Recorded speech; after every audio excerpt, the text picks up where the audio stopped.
bandiraɓe sehilaɓe musidɓe fulɓe renduɓe on calminama on jarama on jurama kadi on jettama no fewi on ñaganama jaam Allah bajjo baɗatɗo ko weeli ɗum te hay goto firtata bisimilla moon e hayago layti men hande ko talata balɗe nogas e lewru mboyi hitande ujunnaji ɗiɗi e nogas e jeego ruɓindo moon jayndeji ɗe arti gam tongande on ko ɗi piri ɗi pirti ɗi cari ɗi cakti e nde ɗo ñalande jaynde le soleil ɗe wi ko infrastructure scolaire dans les zones de conflit en Casamance hina wayno de toon to Casamance to hare waɗatno hina wayno de laamu ngu darima tigui tigui gam mahde toon duuɗe ɗe gandanɗa sukaɓe ɓe ma ɓe mbaw hen janggu no hannirta ni jayne nde windi ko de nouvelles écoles pour un nouveau départ no wayno de kala ɗo yimɓe ɓe gondo te ko ɓe guimminoma ɗon heɓe doga gam hare nde waɗatno nde gonɗon sengo de ɓe gartiraba e ɗo ɗo ɓe kodno isi noon école aji ne ma ɗi ñippe ɗon woni duuɗe ɗe gandanɗa ɗe koɗe duuɗe kese tigui tigui gam sukaɓe ɓe hotɓe e gonɗon sengo foof de ɓe mbawa tigui janggu no hannirta ni e wiide jayde le soleil jayde l'observateur lobtoɗey kam arti e alhaali omo ganduɗa ka woni avocat maître Moussa Diop mo ganduɗa nde tigui tigui homo nodduno toon to suudu ñawirdu nde gam jente caggal de ƴetti konngol tigui tigui teguigol e dow Ousmane Sonko noon tigui jayde nde windiri ɗum propos tenu à l'encontre du PM maître Moussa Diop enfonce le clou kam noon maître Moussa Diop de wi haydara ko nimsi hen e ko wino ko hanki hadde hande noon tigui jayde nde windiri ɗum je ne regrette rien jayde nde ɓisdi hen l'entretien détonnant après sa sortie hier soir de la sûreté urbaine de Dakar, sa réponse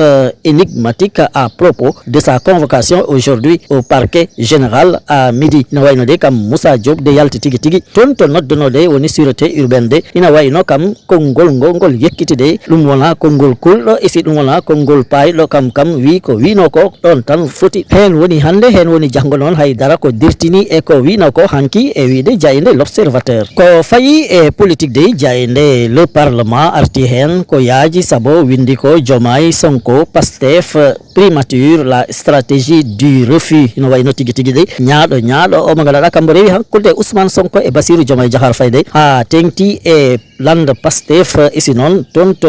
wuuro heynorgo jagorɓe lesdi Sénégal woni primature de hino wayno gooɓe jiile e ɓile ɗeɗe ɓe mbaɗata ko heewi hen ko salade tigui tigui ɗum hollirta noon tigui jayno nde windira ɗum aussi bien Bassirou Diomaye Faye que Ousmane Sonko ils sont dans une situation floue mais qui selon certaines indiscrétions jouent la stratégie du refus de quitter Pastef, son propre chef pour le président de la République et la primature de son propre chef pour le premier ministre. Ina wayno de o mo ganduɗa ka woni Bassirou Diomaye Diakhar Faye de keyniɗo lande coalition Diomaye président jaɓani yaltu Pastef kam wi ko hen jilla hande hen jilla janggo isi noon o mo ganduɗa ka woni Ousmane Sonko le de keyni lande Pastef on e hoore mum de kam ne jaɓani immo primature sabo wi immota ko ɗon de si wona riwa non tigui jayde parlement addere ɗum hande e ɗerewol mum adunol jayde lasde kam windi ko candidature de Macky Sall à l'ONU Ouattara travail Diomaye Faye hino wayno de ngam omo ganduɗa ka woni hoorejo lesdi Sénégal Bassirou Diomaye Diakhar Faye de nangirana Macky Sall ngam wawa heyno on ɗon goomu windere aduna yankagal woni organisation des nations unies de hino wayno Alassane Dramane Ouattara keyni ɗo Côte d'Ivoire de hombo liggo tigui tigui ngam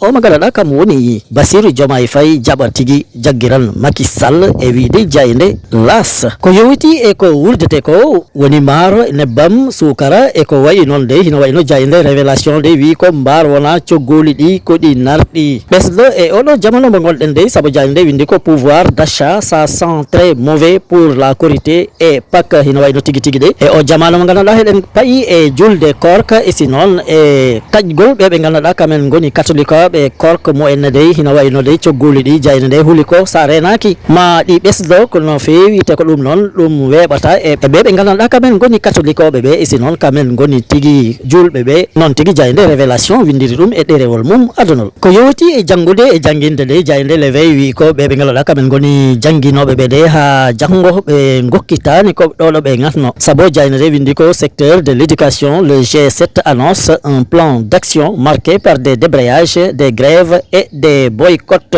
ina wayno tigui tigui de kamen ɓe wonɓe e goomu biyeteɗo G7 kamen janguinoɓe ɓe de ɓe mbi ko ma ɓe ƴettu eɓɓoji goɗɗi ɗi gandanɗa de ma ɓe jahen grève woni ɓe jooɗo ɓe calo liggo e sinon goɗɗum ko gandanɗa de ɓe liggoto ha heede e 9h ɓe jippo ɓe koota ɗum woni débrayage de e sinon hay si tawi ɓe ndumtoto ɓeto ngo ngo gandanɗa kam go ɓetote sukaɓe ɓe woni composition ji eko wayi noon ɗum noon ko boycott noon tigui jayde l'éveil addiri ɗum hande e ɗerewol mum adunol noon tigui jayde le Dakarois gonɗiniri ɗum de wi ko éducation le G7 lance son 6e plan d'action hino wayno tigui tigui de ko yowi e jangude e janguinde de ɓe gandanɗa kamen goni janguinoɓe wonɓe e goomu biyeteɗo G7 de ha joni ɓe gabbitaki keeci e ko ɓe mbaɗatno ko woni guerewaji ɗi ɗum noon taki ɓe jaltini eɓɓo mumen jeego ɓiyo ha taki noon jayne de windi ko les enseignants intransigeants kamen de ɓe gandanɗa kamen goni janguinoɓe de jayne le Dakarois wi ɓe gabbita ko keeci ha joni ɗum noon wayno ko jayne de ɓesdi hen ko